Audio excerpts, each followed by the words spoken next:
ദൈവത്തെ മറന്നുള്ള മനുഷ്യൻ്റെ പ്രയാണത്തിൽ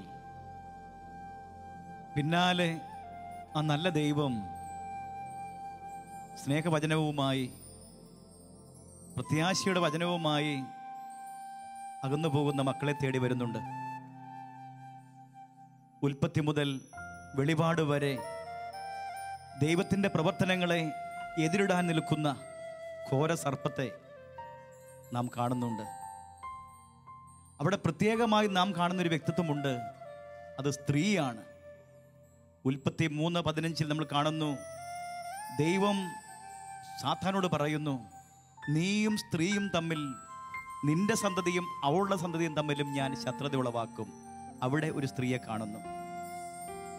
ഇതാ വെളിപാടിൽ 12-ാം അധ്യായത്തിൽ നാം കാണുന്നു, സൂര്യനെ ഉടയാടയാക്കിയ ഒരു സ്ത്രീ, അവളുടെ പാദങ്ങൾക്കടിയിൽ ചന്ദ്രൻ, 12 നക്ഷത്രങ്ങൾ കൊണ്ടുള്ള കിരീടം. അതാ അഗ്നിമയനായ ഒരു ഉഗ്ര സർപ്പം, അതിന് 7 തലയും 10 കൊമ്പും. പ്രിയമുള്ളവരെ, ആഴമായ അർത്ഥങ്ങൾ, ദിവ്യ രഹസ്യങ്ങളായി കിടക്കുകയാണ്. 7 തല,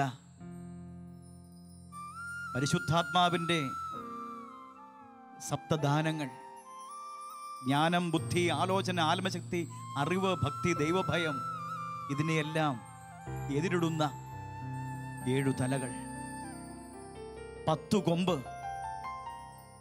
ദൈവം നൽകിയ 10 കൽപ്പനകൾക്ക് എതിരിടാൻ ഇതാ 10 കൊമ്പുകൾ. ഈ ഘോര സർപ്പത്തെ നേരിടുന്ന ഒരു ശത്രു പരിശുദ്ധ മറിയം, പരിശുദ്ധ അമ്മ ഫാത്തിമായിൽ നൽകിയ സ്നേഹ സന്ദേശം. പ്രിയമുള്ളവരെ, ശ്രദ്ധാപൂർവം ശ്രവിച്ചാൽ അമ്മയുടെ രോദനം കേൾക്കാം. കരഞ്ഞു കരഞ്ഞു കണ്ണുനീർ വറ്റി രക്തക്കണ്ണീരൊഴുക്കുന്ന അമ്മയുടെ സാക്ഷ്യപത്രങ്ങൾ നാം കാണുന്നുണ്ട്. ലോകം തിന്മയിൽ ആണ്ടുകൊണ്ടിരിക്കുന്നു. രാജ്യവും തമ്മിലും, മനുഷ്യനും തമ്മിലും പകയും വിദ്വേഷവും വെറുപ്പും വഞ്ചനയും കപടതയും മാത്സര്യവും ഭിന്നതയും നടമാടുമ്പോൾ ഈ ഗാനത്തിൻ്റെ ഉള്ളറകളിൽ പരിശുദ്ധ അമ്മയുടെ സ്നേഹവാക്കുകൾ ചേർത്തിരിക്കുന്നു. നമുക്ക് ശ്രവിക്കാം. കാർമൽ ഗീതങ്ങൾ അമ്മയുടെ സ്നേഹസാന്ത്വന വാക്കുകളിലേക്ക് ചെവിയോർത്തുകൊണ്ട് നമുക്ക് ഒരുമിച്ച് ചേരാം, പ്രാർത്ഥിക്കാം, പ്രകീർത്തിക്കാം.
പാപത്തിൻ്റെ ബന്ധനങ്ങൾ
1917 മെയ് 13 പോർച്ചുഗലിലെ ഫാത്തിമയിൽ പരിശുദ്ധ മാതാവ് 3 കുഞ്ഞുങ്ങൾക്ക് പ്രത്യക്ഷയായി.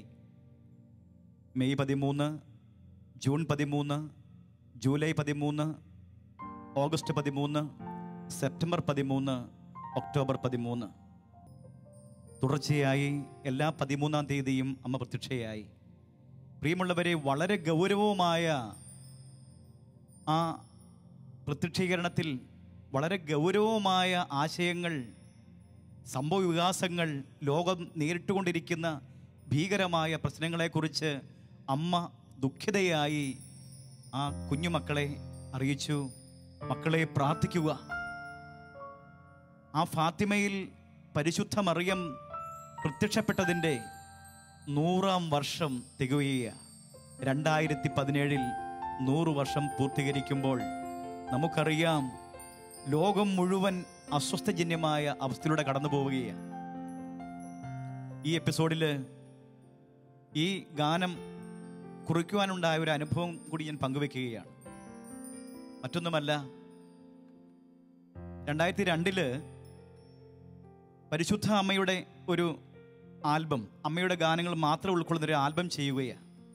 ആ സമയത്ത് നിന്റെ തകർച്ചയിൽ ആശ്വാസമേകാൻ, നിന്റെ തളർച്ചയിൽ ഒന്ന് ചേരാൻ, എത്രയും ദയുള്ള മാതാവെ ചൊല്ലി, സ്വർലോകരാജ്ഞിയ മാതാവെ തുടങ്ങിയ ഗാനങ്ങളൊക്കെ ചിട്ടപ്പെടുത്തി കഴിഞ്ഞപ്പോൾ ആ വർക്ക് കഴിഞ്ഞു.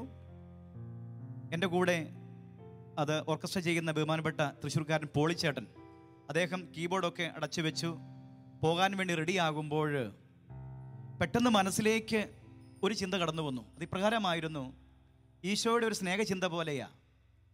നിന്റെ തകർച്ചയിൽ ആശ്വാസമേകാൻ, നിന്റെ തളർച്ചയിൽ ഒന്ന് ചേരാൻ, നിന്നെ താരാട്ട് പാടി ഉറക്കാൻ ഇതാ നിന്റെ അമ്മ എന്ന എൻ്റെ ആശയം നീ ആവിഷ്കരിച്ചു, എഴുതി. എൻ്റെ അമ്മയുടെ ചില ചിന്തകളുണ്ട്, അത് നീ ശ്രദ്ധിച്ചോ എന്ന് പറഞ്ഞാൽ, പല പ്രത്യക്ഷീകരണങ്ങളും പരിശുദ്ധ അമ്മ ലോകത്തിന് നൽകിയ ആശയങ്ങളുണ്ടായിരുന്നു, സന്ദേശങ്ങളുണ്ടായിരുന്നു. അത് നീ പ്രാധാന്യത്തോടെ കണ്ടോ എന്നൊരു ചോദ്യം എന്നിലേക്ക്, എൻ്റെ ഹൃദയത്തിൽ സ്പന്ദനം ചെയ്യുന്നവരെ എനിക്ക് തോന്നി. അപ്പം ഞാൻ പോളിച്ചേട്ടനെ പറഞ്ഞു, പോളിച്ചേട്ടാ ഒരു പാട്ടും കൂടെ ഓർക്കസ്ട്ര ചെയ്യണമല്ലോ എന്ന് പറഞ്ഞപ്പോൾ പോളിച്ചേട്ടൻ പറഞ്ഞു, അയ്യോ ബേബി, എനിക്കിനി പോകണം, വേറെ പ്രോഗ്രാമുണ്ട്. ഞാൻ പറഞ്ഞു, അതല്ല, ഒരു പാട്ടിന് കൂടി പ്രേരണ കിട്ടുന്നു. പ്രിയമുള്ളവരെ, അന്ന് പരിശുദ്ധ അമ്മയോട് പ്രാർത്ഥിച്ചപ്പോൾ അമ്മയ്ക്ക് എന്താണ് സംസാരിക്കാനുള്ളത് എന്ന ചിന്തയിൽ നിന്നും ഉറവെടുത്ത 2 ഗാനങ്ങൾ. അതിലൊരു ഗാനം നിങ്ങൾ ശ്രവിച്ചു. പിന്നീടത് ഈ ഗാനം പീറ്റർ ചേരാൻ ഈണം പകർന്നു. അതിപ്രകാരമാണ്: ദൈവത്തിൻ്റെ കൽപ്പനകൾ മക്കളെ മറന്നിടല്ലേ, മാനസാന്തരപ്പെടുവിൻ, മാതാവെന്നും ചൊല്ലിടുന്നു. ലോകം മുഴുവൻ നിറഞ്ഞു പാപത്തിൻ്റെ ബന്ധനങ്ങൾ, പാപമാകും കൂരിരുളിൽ മക്കളെന്നും ജീവിക്കുന്നു. പെട്ടെന്ന് ആ വരികൾ കുറിച്ചെടുത്തു. വീണ്ടും അമ്മയുടെ രോദനം പോലെ വീണ്ടും വരികൾ, അത് മറ്റൊരു ഗാനമായി രൂപപ്പെട്ടു. അതിപ്രകാരമാണ്: മക്കളെ, എൻ്റെ സുതനാമീശോ ക്രൂശിലെ അന്ത്യനിമിഷങ്ങളിൽ നിങ്ങളെ എനിക്കു സുതരായി നൽകി, നിങ്ങളീ അമ്മതൻ മക്കളല്ലോ. അങ്ങനെ അമ്മ പറയുന്ന ഫാത്തിമ സന്ദേശങ്ങളുടെ ഉൾപ്പൊരുൾ ഈ കാലഘട്ടത്തിൽ എങ്ങനെ നമുക്ക് മുന്നേറാമെന്നുള്ള വലിയ കണ്ടെത്തലുകൾ ഈ അമ്മയുടെ ദൈവിക ജ്ഞാന നിറവാർന്ന വചസ്സുകളിൽ ലഭ്യമാണ്. നമുക്ക് അടുത്ത ഗാനം ശ്രവിക്കാം. മക്കളെ, എൻ്റെ സുതനാമീശോ. ഇത് പരിശുദ്ധ അമ്മയുടെ സ്നേഹവാക്കുകളാണെന്ന് ഉൾക്കൊണ്ട് ഇത് ശ്രവിക്കാം, പ്രാർത്ഥിക്കാം.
പ്രതികൂലതകളെ എങ്ങനെയൊക്കെ നേരിടണമെന്ന് പരിശുദ്ധമ്മ പഠിപ്പിക്കുക.